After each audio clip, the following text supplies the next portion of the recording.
Assalamualaikum warahmatullahi wabarakatuh. Terima kasih sudah klik video ini. Untuk kalian yang belum subscribe ke channel ini, jangan lupa klik tombol subscribe, terutama bagi kalian para pecinta cerita horor kisah nyata. Cerita horor ini dikisahkan oleh seorang tukang ojek bernama Hudi tentang pengalamannya yang diganggu sosok makhluk halus di sekitar stasiun Kebayoran. Bagaimana kelanjutan kisahnya? Kita langsung masuk ke ceritanya. Malam itu, sekitar pukul 11:30 malam, Hudi masih saja duduk di motornya menunggu penumpang di depan stasiun. Sebenarnya, Hudi ini sudah merasa sangat lelah, tetapi karena merasa penghasilannya kurang, ia enggan untuk pulang malam itu. Suasana stasiun sudah sangat sepi malam itu. Hudi mulai sedikit putus asa, tetapi senyum Hudi langsung merekah ketika ia melihat ada seorang wanita keluar dari stasiun.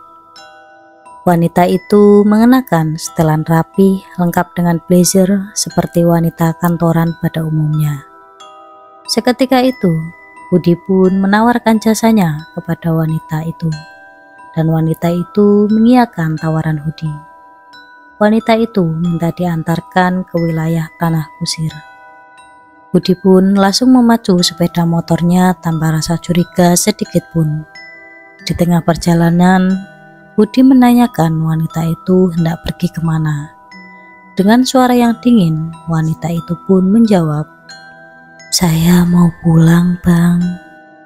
Jujur saja, saat itu Hudi ini sedikit merinding mendengar suara wanita tersebut. Sepanjang perjalanan, Hudi dikagetkan dengan suara benda terjatuh dari motornya. Spontan saja, Hudi ini menanyakan kepada penumpangnya apakah ada barang yang terjatuh.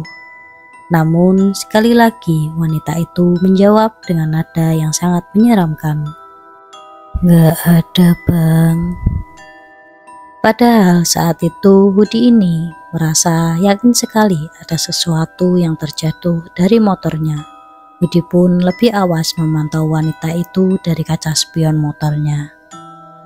Selang beberapa menit kemudian, Hudi ini melihat hal mengerikan yang ia sendiri tidak percaya. Dari kaca spion, Hudi melihat tangan wanita yang sedang memegang tas itu copot dan terjatuh dari motornya. Dari lengan wanita itu keluar banyak darah. Saat itu, tentu saja Hudi ini merasa sangat kaget. Motor Hudi oleng dan hampir terjatuh kala itu. Untung, dia masih dapat mengendalikan motornya. Tetapi jantung Hudi sudah berdegup dengan kencang. Ia takut yang ia bonceng ternyata bukanlah manusia. Spontan lantunan doa keluar dari mulut Hudi, bahkan ia tidak fokus ke jalan kala itu. Tubuh Hudi sudah gemetaran hebat. Iseng-iseng Hudi ini melihat ke arah spion sebelah kanannya.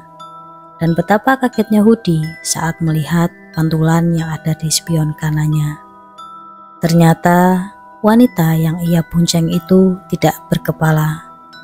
Hudi hanya melihat leher yang sudah terpenggal dan mengeluarkan banyak darah kehitaman serta belatung. Melihat hal itu, kini Hudi tidak dapat mengendalikan laju motornya lagi.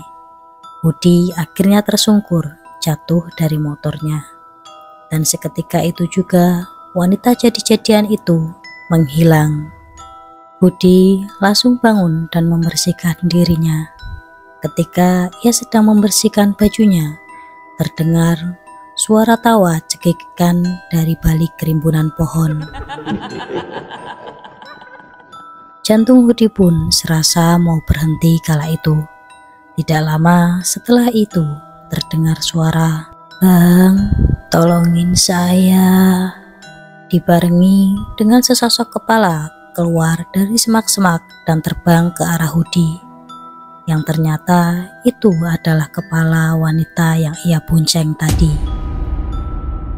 Hudi seperti disambar petir kala itu. Hudi hanya bisa terpaku diam. ia seakan tidak percaya akan apa yang ia lihat. Ketika kepala itu sudah berada 5 meter dari dirinya, tiba-tiba Budi tersadar dan berlari sekuat-kuatnya meninggalkan motornya. Yang Budi lihat kala itu, wajah wanita itu sangat pucat dengan banyak luka di sana-sini.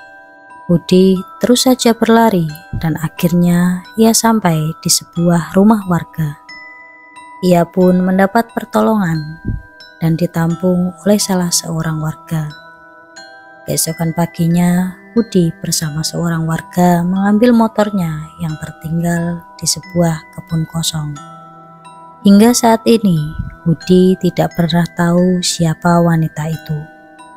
Ia masih ingat dengan jelas kejadian tersebut.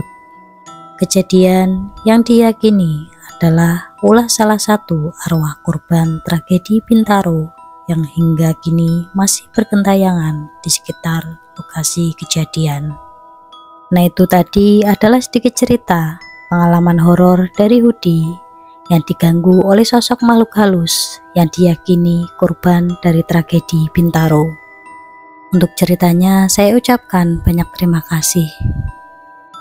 Dan untuk kalian yang mau kirim-kirim cerita, bisa langsung ke DM ke Instagram aku atau kirim ke alamat email yang kusertakan di deskripsi di bawah. Dan tak lupa aku ucapkan banyak terima kasih untuk yang sudah menonton video ini.